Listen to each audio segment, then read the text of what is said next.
C'est au cœur de l'université Paris-Descartes que le 6 décembre 2016, Génopole a organisé un colloque visant à sensibiliser aux enjeux scientifiques et économiques de la biologie de synthèse, une discipline encore méconnue du grand public.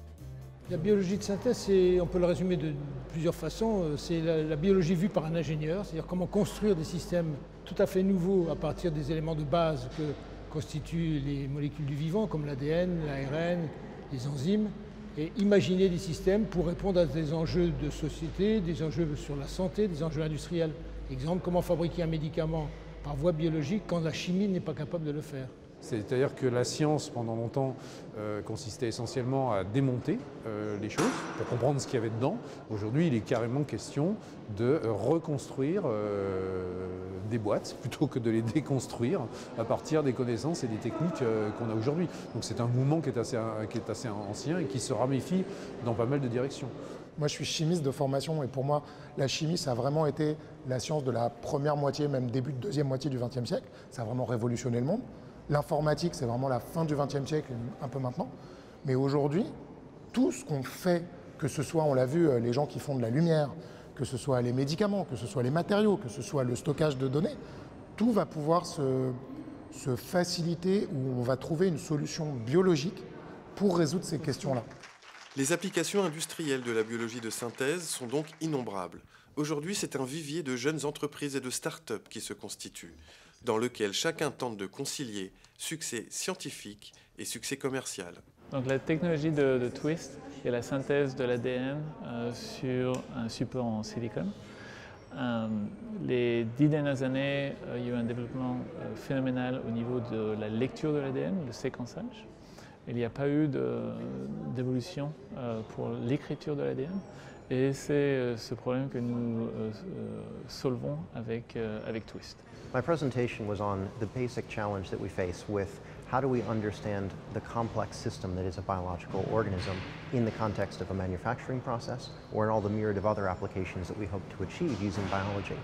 And what becomes a new framework which allows us to understand complex systems, not by making the mistake of treating them like they're just complicated.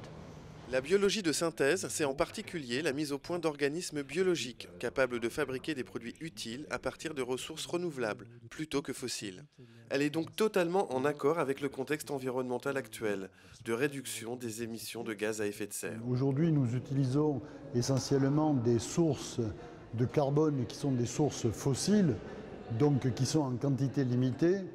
C'est notre capital que nous consommons, alors que lorsque l'on utilise, comme le fait la biologie de synthèse, le carbone renouvelable, ce n'est pas le capital, mais ce sont les intérêts du capital renouvelés tout le temps que nous utilisons. I think that one of the biggest advantages that we're seeing for synthetic biology is the ability of organisms to use CO2 as a feedstock.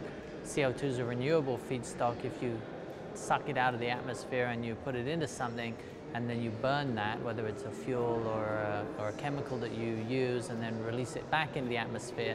The CO2 came from the atmosphere, the CO2 goes back to the atmosphere. So you just need to look at where the CO2 is coming from and where it's going to then understand the power of biology to convert CO2 into something else.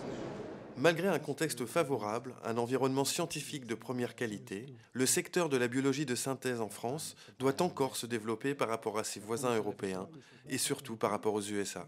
Mais en France, on a toujours cette dichotomie, d'un côté la recherche académique, de l'autre côté les applications industrielles, avec deux mondes qui s'interpénètrent très peu et entre lesquels il est absolument indispensable de construire, de jeter des passerelles. To be clear, in the United States, $350 billion a year of products come from genetically modified processes. So being able to embrace biotechnology as the green technology that it actually is going to be the heart to the European bioeconomy being relevant and competitive in the global market. Ce dont on manque, et c'est pour ça qu'un colloque comme ça, c'est vraiment bien, c'est de donner le goût et l'envie aux chercheurs, aux postdocs, aux thésards, de franchir le pas et de dire je ne fais pas juste de la science pour la science, je ne fais pas de la science pour que ça aille en licence dans un grand groupe, mais je veux partir dans cette entreprise entrepreneuriale. Aujourd'hui, la biologie de synthèse prend enfin son essor en France, avec à la clé une opportunité majeure de développement, pour la recherche comme pour l'industrie. I think the symposium today has really shown that the French synthetic biology industry is taking off. We've seen talks by a number of the startups, just 1 or 2 years old, with some really innovative applications. And the demonstration that the money that the government has put into basic research or funding the university research, we're now starting to see that spun out into companies that are going to create economic value for France and jobs for France. Cette table ronde, merci à eux. Merci à vous pour vos questions.